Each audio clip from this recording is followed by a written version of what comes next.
मूगडाळ हलवा बघूनच वाटतो की नाही खावासा।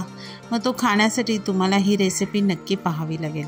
मी माझ्या प्रयत्न करून अगदी सोप्यात सोपी ही रेसिपी करून दाखवलेली आहे। थोडीशी मेहनत नक्की आहे, पण त्याचं फळ अतिशय गोड आहे।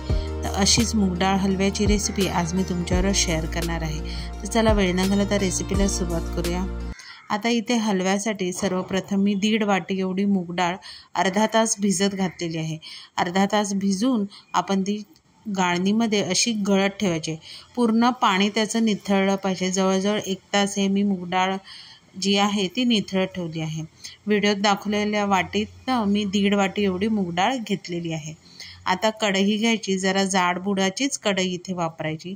अगदी मंद गॅसवर आपल्याला ही डाळ जी आहे ती भाजून घ्यायची आहे।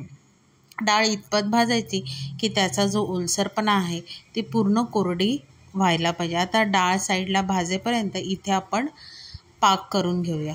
आता हलव्यासाठी इथे मी एका पातेल्यामध्ये जेवढी आपण मूगडाळ घेतली तेवढीच इथे साखर घेणार आहे। आता ज्यांना जेवढं गोड आवडतं किंवा ज्यांना कमी गोड आवडतं तिथे तुम्ही कमी जास्त साखर वापरू शकता। आता इथे मी 1.5 वाटी साखरेसाठी डबल पाणी घेतलेलं आहे। त्याच वाटीने मी 3 वाटी एवढं पाणी घेतलेलं आहे। आता इथे आपल्याला पाक काही कुठल्या 1 तार 2 तार असा बनवायचा नाही आहे। साखर विरघळेपर्यंत आणि एकदम छान अशी उकळी येईपर्यंत आपल्याला हा पाक करायचा आहे। थोडासा हाताला चिकटपणा लागला पाहिजे। आता ह्यामध्ये कलर आणि टेस्टसाठी इथे मी 4 ते 5 काड्या केशरच्या घातलेल्या आहेत। त्या टोटली ऑप्शनल आहेत। आता इथे पाक बघू शकता छान उकळलेला आहे, साखर पण पूर्ण विरघळलेली आहे। आता आपण पाक साईडला ठेवूया।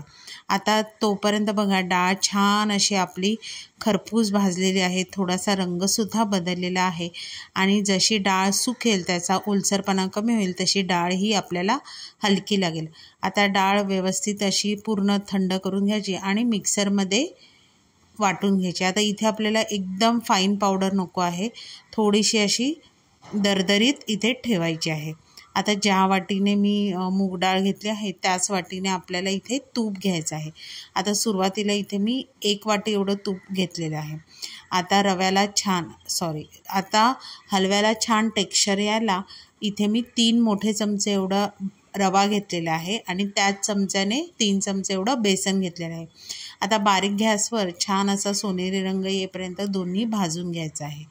आता ह्याचा रंग बदलला की त्यामध्ये आपण वाटलेली जी डाळ आहे ती ह्यामध्ये घालायची आणि अगदी बारीक गॅसवर डाळसुद्धा आपली रंग बदलेपर्यंत भाजून घ्यायची आहे। आता इथे मात्र 15 ते 20 मिनटं तुम्हाला नक्की लागणार आहेत, कारण डाळ छान अशी आतपर्यंत शिजली पाहिजे, कलर त्याचा बदलला पाहिजे आणि डाळीचा जो काही वास असतो तो निघून जायला पाहिजे। आता बारीक गॅसवर छान रंग येईपर्यंत अगदी बदामी रंगाचा होईपर्यंत आपल्याला मूगडाळ जी आहे ती भाजून घ्यायची आहे। मध्ये मध्ये मात्र नक्की ती डाळ जी आहे ती वरखाली करत राहायची, नाही तर खालून सगळी डाळ चिटकू शकते। आता इथे तुम्ही बघू शकता डाळीचा कलर हळूहळू बदलत चाललेला आहे आणि डाळीतनं असा छान असा सुवास येतो आहे।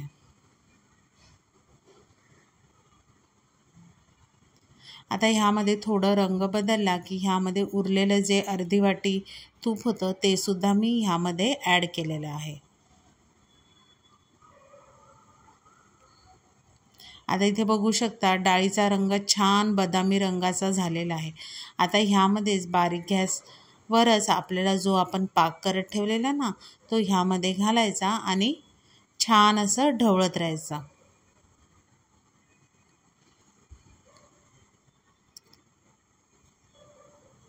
आता इथे पूर्ण पाक हा इथे घातलेला आहे।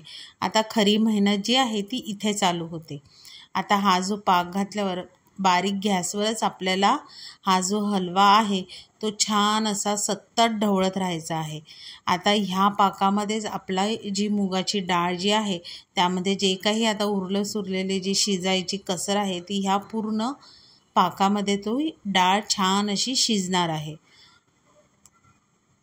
आता हे मात्र इथे मेहनतीचं काम आहे। इथे तुम्हाला जवळजवळ 35 ते 45 मिनटं आपल्याला ह्या पाकामध्ये बारीक गॅसवर डाळ चांगली शिजवायची आहे। सतत डाळ ढवळत राहायची आहे। आता इथे हलवा आणखीन चविष्ट होण्यासाठी मी 1 चमचा एवढी वेलची आणि जायफळची पूड घातलेली आहे।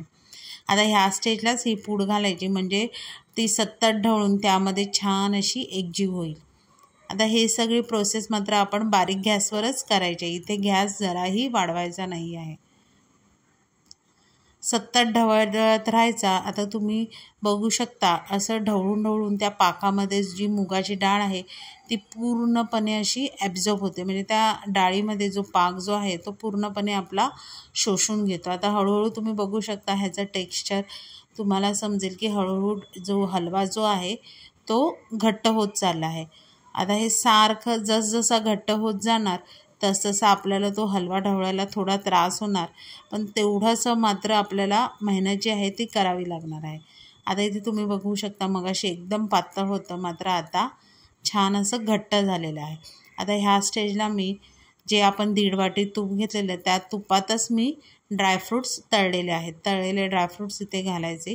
ड्रायफ्रूट्स मात्र तुम्ही तुमच्या आवडीनुसार घालू शकता। आता ड्रायफ्रूट्स घालून पुन्हा बारीक गॅसवर छान जो हलवा आहे तो ढवळत राहायचा आहे। आता ह्या व्हिडिओमध्ये तुम्ही बघू शकता हलवा जो आहे तो सतत ढवळून अगदी 45 मिनटं मी टाईम लावून हा हलवा छान असा पाकामध्ये ढवळलेला आहे।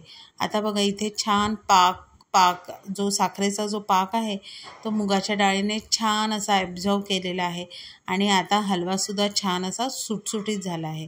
आता ह्या स्टेजला तुमचा हलवा असा दिसला पाहिजे, जेव्हा तुमच्या हलव्याची कन्सिस्टन्सी अशी येईल तेव्हा तुम्ही इथे गॅस बंद करायचा आणि आपला मुगाचा डाळीचा हलवा जो आहे तो खाण्यासाठी तयार झाला आहे। छान असा गरम हलवा तुम्ही घरी नक्की ट्राय करून बघा।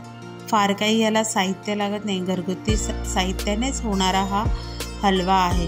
कधीतरी एवढ्या तुपाचा हलवा खायला काहीच हरकत नाही। तर नक्की तुम्ही माझी ही मुगाच्या डाळीच्या हलव्याची रेसिपी घरी ट्राय करून बघा। रेसिपी आवडली तर प्लीज रेसिपीला लाईक करा, चॅनलला सबस्क्राईब करा आणि अशाच नवीन व्हिडिओच्या नोटिफिकेशनसाठी बेल आयकॉनला प्रेस करायला विसरू नका।